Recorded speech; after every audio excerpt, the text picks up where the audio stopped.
Énormément de super vilains, énormément de nos super vilains préférés, des super vilains de comics, portent deux couleurs distinctives, c'est-à-dire le vert et le violet.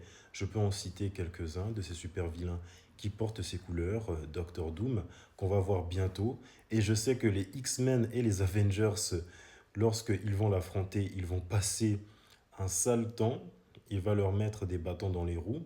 Alors Doctor Doom, le Joker ou encore le bouffon vert.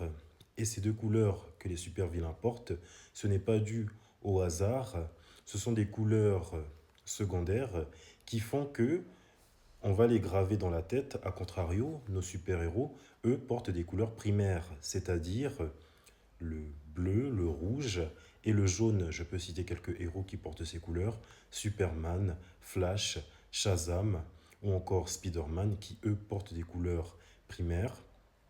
Et il y a encore une deuxième signification par rapport aux couleurs que portent nos super vilains préférés. Le vert, ça signifie la folie, le chaos ou le poison, parce que pas mal des super vilains que je vais citer, ils utilisent le poison et ils sont des malades mentaux échappés de l'asile d'Arkham. Je ne sais pas c'est quoi l'équivalent de chez Marvel, mais je sais qu'il y a un équivalent. Et le violet, ça signifie l'ego et le pouvoir. Parce que beaucoup d'entre eux, ils ont un mental égocentrique et ils sont à la recherche de pouvoir.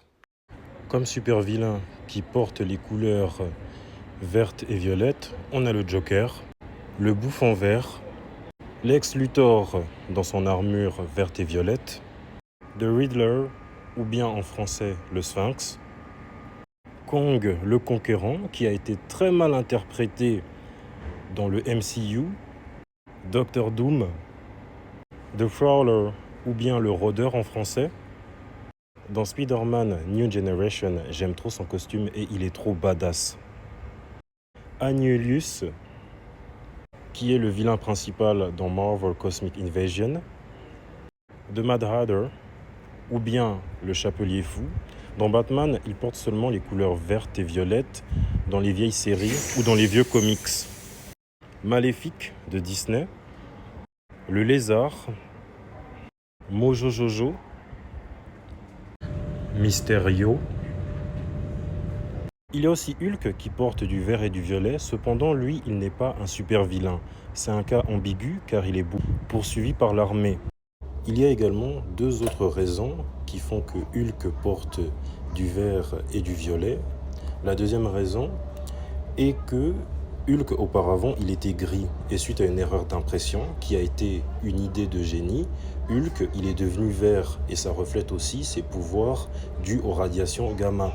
Et la troisième raison pour laquelle Hulk son pantalon est violet, c'est que s'il portait un pantalon bleu, ça n'aurait pas été en contraste avec sa couleur verte qui est très vive.